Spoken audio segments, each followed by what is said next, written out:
Bonjour à tous, bienvenue au Fred Show, votre show préféré d'actualité. Aujourd'hui, on a un paquet d'affaires à parler, fait que let's go!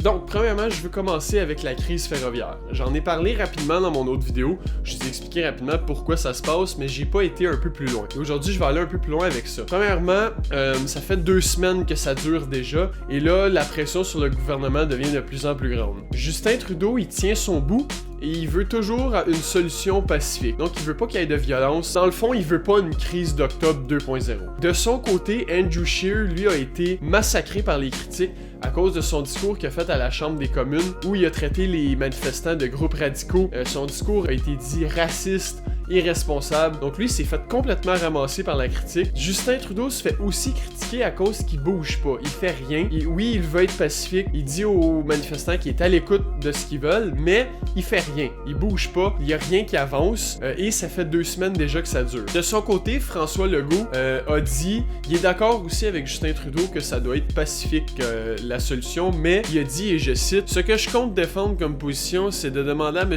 Trudeau de fixer un échéancier et qu'on dise aux manifestants si ce n'est pas défait à tel moment, mais il va falloir agir et on va agir dans toutes les provinces. » Donc lui, ce qu'il dit, c'est qu'on devrait dire aux manifestants, à telle date, si vous êtes encore ici, malheureusement, on va devoir défaire vos campements pour que le train reprenne ses activités normales et que l'économie du Canada redevienne normale. Parce que oui, c'est en train de toucher jusqu'à l'économie du Canada. Dans le fond, les PME de partout à travers le Canada, qui font partie de la Fédération canadienne de l'entreprise indépendante, sont en train de plus en plus d'être touchés négativement par cette crise-là. Pourquoi? C'est parce que toutes les ressources, tous les matériaux qu'ils ont besoin pour faire rouler leurs affaires est habituellement amené par train. Présentement, ça se passe pas parce que les trains bougent pas, donc les matériaux se rendent pas, et là, ces entreprises-là sont vraiment dans la merde, si on veut. Le président, justement, de la fédération, Dan Kelly, a dit qu'il y avait plus de 11 000 petites entreprises qui étaient touchées par cette crise-là, et ça, c'est 11 000 entreprises qui n'auront pas le choix de mettre des employés à pied temporairement pour pouvoir garder l'entreprise ouverte. Parce que ça coûte de l'argent en ce moment et ils n'ont pas cet argent-là de lousse pouvoir la laisser rouler même si les matériaux et les ressources n'arrivent pas. Donc, c'est beaucoup de compagnies et beaucoup d'employés qui sont pris avec ça. Il y a beaucoup de contrats qui vont être refusés à cause justement qu'ils n'auront pas les ressources nécessaires pour les terminer. Et il y a aussi, parlant de mise à pied, l'ECN, le Canadian National, ça c'est la fédération qui s'occupe de tout ce qui est transport ferroviaire au Canada. Si eux ont déjà mis 450 employés à pied, et ils disent que ça pourrait aller jusqu'à 1000 si la crise continue. Donc, ces employés-là sont mis à pied et ils vont revenir au travail lorsque le train va recommencer. Donc, ça a des répercussions très négatives. C'est rendu qu'ils en parlent partout. Je vais probablement pas en reparler dans un prochain vidéo, mais je vais quand même vous dire comment ça s'est terminé. Si ça s'est terminé d'une façon pacifique comme Justin Trudeau voulait. Donc voilà, ça c'était pour les manifestations. À suivre, on va voir ce qui va se passer avec ça.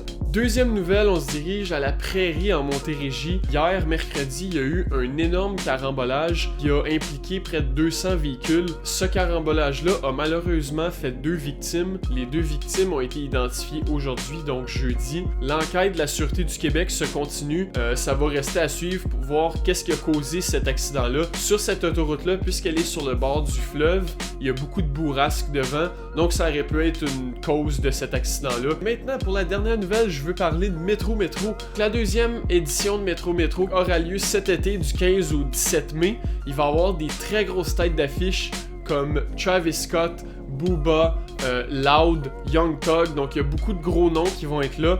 On se rappelle, l'année passée, il y avait aussi des grosses têtes d'affiche, comme par exemple Cardi B, et son show avait attiré plus de 20 000 personnes, donc c'était un succès l'année passée. Je suis presque sûr que ça va être un autre succès aussi cette année. Au lieu d'être sur 2 jours, le festival va être sur 3 jours. Les billets sont en vente à partir d'aujourd'hui, donc jeudi, sur le site web de Métro Métro, à partir de 300 $. Malheureusement, il y a une nouvelle qui est sortie cette semaine.